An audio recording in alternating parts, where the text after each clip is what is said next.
മാറേണ്ട നിങ്ങൾക്ക് കാലം അമാന്തിച്ചു പോയില്ല. നിങ്ങൾ പഠിക്കുവിൻ, നിങ്ങൾ പഠിക്കുവിൻ, ആദ്യക്ഷരം മുതൽ മേലോട്ട് ബാലപാഠങ്ങൾ പഠിച്ചോളിൻ.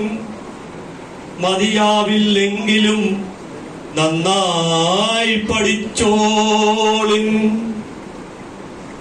എന്തിനധീരത ഇപ്പോൾ തുടങ്ങുവിൻ, എല്ലാം നിങ്ങൾ പഠിക്കണം. തയ്യാറാകണം ഇപ്പോൾ തന്നെ ആജ്ഞാശക്തിയായി മാറിയിടാൻ. എന്തിനധീരത ഇപ്പോൾ തുടങ്ങുവിൻ, എല്ലാം നിങ്ങൾ പഠിക്കണം. തയ്യാറാകണം ഇപ്പോൾ തന്നെ ആജ്ഞാശക്തിയായി മാറിയിടാൻ. നാടു കടത്തപ്പെട്ടവരെ തടവിലടക്കപ്പെട്ടവരെ എന്നും അടക്കളക്കുള്ളിൽ കുടുങ്ങി ഒതുങ്ങിയിരിക്കും വീട്ടമ്മമാരെ. വാർദ്ധക്യ പെൻഷൻ വാങ്ങിയിരിക്കും വാന്ധ്യവയോധികരെ. നാടുകടത്തപ്പെട്ടവരെ, തടവിലടക്കപ്പെട്ടവരെ, എന്നും അടുക്കളക്കുള്ളിൽ കുടുങ്ങി ഒതുങ്ങിയിരിക്കും വീട്ടമ്മമാരെ. വാർദ്ധക്യ പെൻഷൻ വാങ്ങിയിരിക്കും വന്യവയോധികരെ. എന്തിനധീരത ഇപ്പോൾ തുടങ്ങുവിൻ, എല്ലാം നിങ്ങൾ പഠിക്കണം. തയ്യാറാകണം ഇപ്പോൾ തന്നെ ആജ്ഞാശക്തിയായി മാറിയിടാൻ. പാർപ്പിടമില്ലാത്ത പാവങ്ങളെ, മഞ്ഞിൽ കോച്ചിയിരിപ്പവരെ, വിദ്യാശാലയും വിജ്ഞാനങ്ങളും അന്വേഷിക്കുവിൻ കൂട്ടരെ. പാർപ്പിടമില്ലാത്ത പാവങ്ങളെ, മഞ്ഞിൽ കോച്ചിയിരിപ്പവരെ, വിദ്യാശാലയും വിജ്ഞാനങ്ങളും അന്വേഷിക്കുവിൻ കൂട്ടരെ. പട്ടിണിയായ മനുഷ്യ നീ പുസ്തകം കയ്യിലെടുത്തോളൂ.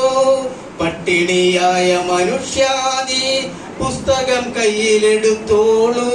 പുത്തനൊരായുധമാണു നിനക്കത്, പുസ്തകം കയ്യിലെടുത്തോളൂ. പട്ടിണിയായ മനുഷ്യ നീ പുസ്തകം കയ്യിലെടുത്തോളൂ. പുത്തനൊരായുധമാണോ നിനക്കത്, പുസ്തകം കയ്യിലെടുത്തോളൂ. എന്തിനധീരത ഇപ്പോൾ തുടങ്ങുവിൻ, എല്ലാം നിങ്ങൾ പഠിക്കണം. തയ്യാറാവണം ഇപ്പോൾ തന്നെ ആശാശക്തിയായി മാറിയിടാം. ചോദ്യം ചെയ്യാൻ ഭയക്കാതിരിക്കുവിൻ, മൂഢവിശ്വാസങ്ങൾ തള്ളിക്കളയുവിൻ. തന്നെത്താനെ പഠിക്കാതെയൊന്നും അറിയില്ല നിങ്ങൾ സഖാക്കളെ.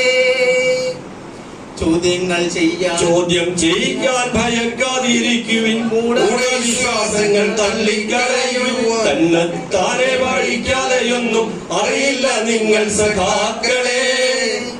ഓരോ ചെറു ചെറു വസ്തുവിലും വീട്ടിൽ വിരൽ തൊട്ടു ചോദിക്കൂ, എങ്ങനെ ഇതു കിട്ടി നിങ്ങൾക്ക്? ഓരോ ചെറു വസ്തുവിലും വിരൽ തൊട്ടങ്ങു ചോദിക്കൂ, എങ്ങനെ ഇതു കിട്ടി നിങ്ങൾക്ക്? എന്തിനധീരത ഇപ്പോൾ തുടങ്ങുവിൻ, എല്ലാം നിങ്ങൾ പഠിക്കണം.